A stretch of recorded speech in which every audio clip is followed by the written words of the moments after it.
Hey, YouTube, I have a great video for you. If you are interested in opening an Amazon store, getting it open, keeping it open, scaling it, setting it up the right way, this is the video for you. We've been helping clients open up U.S. companies, optimize their tax situation, and do everything correctly for a long time. And today I have an interview with an Amazon expert who's going to help us understand exactly what we need to do and what not to do to make sure our accounts get approved and get opened and stay open. Yeah, thanks, James. Pleasure to be here and help out your listeners with this really important subject.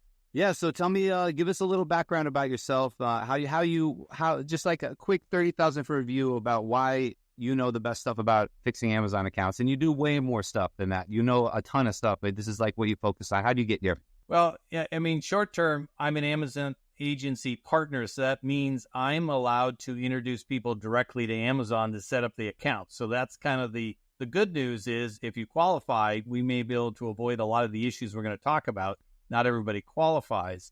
My background is business finance, Series 7 license. Also have a tax background, not as detailed as yours, setting up entities for many years. And I've worked with several launches that worked on Amazon, many e-commerce partners around the world, Amazon Insurance. I talked to a company in Europe today about that. So really involved in the e-commerce space. I'm a Shopify partner too. I know we're going to focus on Amazon. So all these things that lead to be successful on selling on Amazon, as you mentioned, it starts with getting your account up and running and then going from there, right? I definitely have questions about Shopify too. We can definitely touch on it because there's been changes, and there's really two camps. Generally, you're starting out, you're full into Amazon, or you're full into kind of Shopify, which is just a great tool for selling on your own. It's just a website builder at the end of the day. Yeah, so you're kind of in those two camps, but often there is some overlap. Some people do try and get into both, and it's good to test them both out and see which one you like so you can go full into that. Tell me a little bit about what the Amazon verification process is. Like if I want to open an Amazon account and I want to sell on Amazon, what do I really need to do? Well, when you set up your account, even before you do that, you want to be very clear on, are you going to be setting up as an individual or a business, meaning a company? Typically an LLC, as we both know. And very few people are going to set up as an individual, although some people make a mistake of setting up the account as an individual because they're kind of testing it. And some do get verified as an individual because there is less information. It's you individually, right? And later they come after a few months, they say, you know what, I really should be setting up a company for this. And then when they go to make changes, that gets a little more complicated. So that's one thing to be aware of. The next thing is, of course, are you a U.S. resident or a non-U.S. resident? So I know on your channel, mostly we speak about non-U.S. residents. So step one is to be very clear that non-residents do not have to set up a U.S. company. It's not required, right? You can sell on Amazon from anywhere in the world. We have many clients that are Australian limited priority companies, UK limited companies, right, to sell on Amazon. So now you're getting to the point that, hey, I'm doing drop shipping, retail arbitrage, wholesale. I'm working with U.S. suppliers. They want a U.S. company, right? So now we got to set up a U.S. company. Very common is a single member LLC disregarded, right? And so then we get to setting up the Amazon account. And then when you set up the account, they have a couple questions. Are you an individual or a business? And they treat a single member LLC as an individual. And unfortunately, James, the big mistake a lot of people make is they'll try to trick the Amazon tax interview with a single member LLC and lead to a W-9.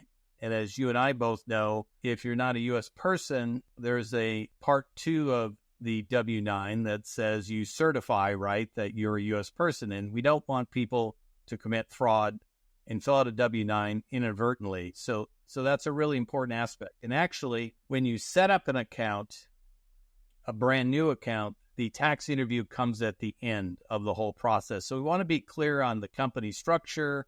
What are you going to be doing? How do you fill out the tax interview? These are some of the high-level components. I have this happen all the time. I have sellers who have Amazon accounts in Australia using a private limited. They want to open an Amazon account with a U.S. LLC. Why would people want to use, or what are the benefits of using a U.S. company for an Amazon store when you're not resident? So one of the primary ones, as I mentioned, is basically working with U.S. suppliers. So U.S. suppliers don't want to work with a foreign company.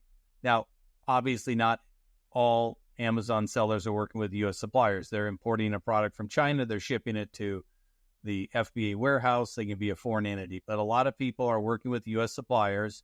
They're doing retail arbitrage, drop shipping, wholesaling, things of that nature, and they require a U.S. company. And so that's a very common low-cost model to get into, and that's why it's very popular. What do you recommend in terms of using a single-member LLC or a multi-member LLC? Because what we've done often with our Amazon clients is recommended a multi-member LLC, which is generally husband-wife or like 99% this guy and 1% foreign company or whatever, because then we can kind of get that gray area W-9. It is still a W-9.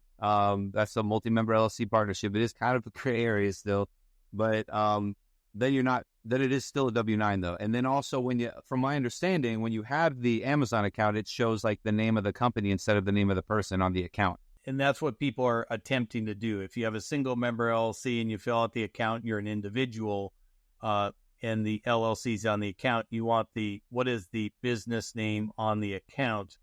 And that's where people get into trouble. So if you want the business name on the account not to be a foreign entity, but you want it to be the U.S. LLC, then as you mentioned, going down the pathway of the W-9 to do it properly, you are looking at an LLC taxed as a partnership. Now, there's always exceptions. There's always things, for example, some people want to get U.S. insurance. They already are selling on Amazon. They can't get insurance in their home country. And then there's some different nuances to get U.S. insurance. But what do you change in the Amazon account, which is more of an advanced subject that we consult on a daily basis. Sure. So if quick interrupt, if you get stuck on this, if you have a successful Amazon store and you want to make sure that it's done the right way, you can contact Scott, and that's what he does as like a service. So it's definitely worth it if you have a big store to just pay someone to fix it for you. So Scott, tell me some of the big like mistakes people make when they're setting up their Amazon accounts. Like what are people doing wrong when they're setting these accounts up that cause them problems in the future? One of the biggest areas is when they set up the account, they don't take the time, as we talked about, if you're going to set up a U.S. LLC tax as a partnership, to separate your business information from your personal information. As simple as that sounds, when you start filling in fields, and you put in your personal address where it should have been your business address, your account's not going to get verified. And we'll go down that pathway in a moment. But you want to separate it. And the business address that you use needs to be exact on the LLC, the bank account, the IRS, and Amazon. If you have, in some situations, as simple as comma, spacing, upper lowercase, that can be enough for their automatic algorithms to kick out your account and have it not be verified. So like STE instead of sweet, like that kind of thing, which I am guilty of myself, being a little inconsistent at times for putting STE dot and then doing that. Okay, so that's super, super interesting. So taking your time and making sure the document. So what about the home addresses? So when it's a foreign person, can they put their foreign home address? Yeah, you can use your foreign home address. You will need to have verification of that, like a bank account matching up the address. And of course, you want the address to line up. Very similar that we've seen, as you pointed out recently, in the bank changes. Very similar to this extra verification required. They do an interview online with you, but they need all the documents to line up. And it is very difficult to get everything to line up when you fill out the account to get it approved. And what a lot of people don't know, sometimes the account's approved and they start selling for a week, and a week later they get this dreaded notification their account is not verified and they need extra verification. And that's where we go down the pathway of utility bills and those things, which are very difficult to get, as you know. So you can avoid a lot of the extra verification just by being extremely diligent with personal address, lock it in, same address everywhere, and then business address, which is where you get your mail, not necessarily your registered agent, your business address, which is on the EIN letter, it's on the articles, and it's on your business bank account, and then it's all the same address. You can upload that stuff and then it matches. Then you generally can avoid the extra verification, dreaded extra verification. I think a lot of problems happen when people have a company for a long time and change the address. I've moved my office twice in the last 6 years. I have companies that are 6 years old and they have I have to file the change of our address with the IRS, file it with the state, and I have to request a new EIN letter, which can be done on the phone, but I don't want to call the IRS. So yeah, that's really useful. So that's the biggest mistake people make is they're not diligent with their information, right? Yeah, 100%. And that creates all these issues because at the end of the day, if it doesn't get verified, we consult on some steps to get you verified. Then we have partners we work with. And when you go to these partners that are ASIN specialists, account verification specialists, they charge anywhere from $2,500 to $4,000 to go directly to Amazon and their internal contacts. They know how to frame the message because, as you can imagine, when people do this on their own, sellers, they're frustrated. What do I do? And Amazon passive aggressive emails. Yeah. Yeah, Amazon is a very sensitive model that they, on one hand, point out what did we do wrong, but on the other hand, be nice about it, and we'll see if we're interested in verifying your account or not. It's not as simple as you think it might be. What if someone is coming from another country and they have an Amazon account? Do they switch it to a US one? How do you can you merge accounts or flip accounts? What if you have a UK account and you move to the US, you want to turn that into a US account? Is that a thing? Yeah, so we will have situations that, could be other reasons. Maybe their UK business has exploded. They have a huge brand. They're expanding to the United States. Maybe it's in a high-risk category such as supplements, baby, exercise equipment. And they know in the US, people actually sue people. We actually had a class action lawsuit recently to a client from California for price manipulation on products online, which is totally crazy because everybody changes their prices, or you should be making different offers, right? So people are aware of liability in the U.S. And sometimes people say, you know what, on my U.S. business, I'm selling in the U.S., I've been testing it for 6 months, but I want to change it to a U.S. company. So that's where you get into setting up the new company, making sure to change the legal name, now you have to retake the tax interview. So then you get into the situation if you have your LLC as a partnership. But it's a separate account, though. Well, no, it's basically the same account, but you're selling through the same account in different jurisdictions. You can set up a second Amazon account only if you get permission. That's one of the biggest issues people have. They set up one account, they kind of screwed it up, and I'll just go start a new account. And when I talked to those experts I talked about that do Amazon suspension consulting, they always want to go back and fix the first account before you jump to a second account. So Amazon does not like people with multiple accounts unless it was approved by them. So going back full circle, you're a UK company selling, you're going to be expanding to the US. You're already selling through your UK company, but now you want to basically break off on that account. Instead of your UK company, the US portion to be sold through a US company. And that's where you're going to be setting up the US LLC you're talking about. But then you're going to be retaking the tax interview. And as you mentioned, big difference between single member LLC disregard at this point is not going to be effective. Retake the tax interview, W-9. But it takes a little bit longer because now they want to verify the EIN with the IRS. That could take up to 60 days. So the account will continue, but there's an overlap with verification before it locks into the new account. Then you got to have your banking in order and everything else in order. And then, of course, now you get to somebody like yourself with the accounting and the tax work to make sure that's done separately from the foreign entity. And how is the ownership of the entity going to be connected, which is where you come into play and consult and all that part of it. Okay. When do you have to register for sales taxes when selling on Amazon? So it's not an easy answer. As we know, sales tax changed in 2018 with the Wayfair versus South Dakota U.S. Supreme Court case. That was more an economic nexus. Then there's something called marketplace nexus, and Amazon started collecting, and to date, all the states. So Amazon does collect in all the states. I would all say, the states, okay. Yeah. Yep. So I would say 80-90% of the sellers who are only selling in Amazon are probably not registering in any states.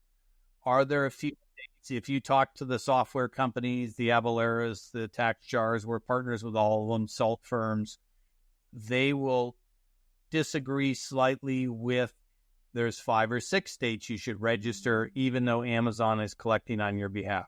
There's 4 or 5 states perhaps you should be registering in. And it sounds kind of crazy because you're thinking, wait a minute, Amazon's collecting, but I still need to register and file 0 returns to the state. Why am I doing that?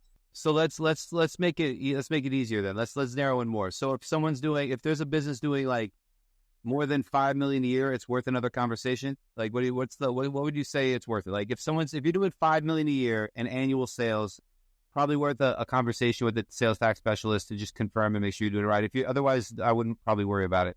That's a good way to look at it, Gene. I agree with that. I've only had one client recently the last few months that I'm doing an exit. I know they're going to ask me about sales tax. I know Amazon collects, but I don't want to have to hold back any funds under warranties or conditions. I want to make sure I can prove to them I registered in 3 states. That's like 1 out of 1,000. So everybody else who's, under that big number, they're probably not going to get registered. How you screw that up is, just so you know, is when you start adding Shopify to the same business going forward, then you need to get into more consultations. If you're in that situation, you're selling on your own website. But if you're just keep it simple, right? And if you want to know more about sales taxes, click the link up here. Hopefully we can link it. I'm having another conversation with Scott about that. That's also going to be on the channel. If it's not up yet, it's going to be up. Like and subscribe, and I'll see you on that one. And Scott, if someone wants to contact you because they want to sell on Amazon or they got blocked or they're stuck and they already have like everything set up, how would they contact you? Just go to our main website, nvinc.com. So it looks like nevadainc.com. We're based in Las Vegas. I've been here for 30 plus years. Business been around for 27 years. And on there, you'll see the opportunity to book a call to speak to me. And I do paid consultations. Then we can go through your situation. We can record it, give you a transcript, and you'll have a clear plan how to move forward and what resources you need. Scott is super smart. I've been working with him for a while. I definitely recommend you reach out to him. If you're interested in opening a U.S. company and having bank accounts and getting your compliance in order and doing all that stuff, that's what we help with as well. So I help with more of the front end, getting you set up, and then maybe applying for Amazon if you get stuck or need help scaling. Scott can help you with that. So thanks so much for being here for this interview, Scott. And I'm looking forward to getting to our next conversation. Awesome.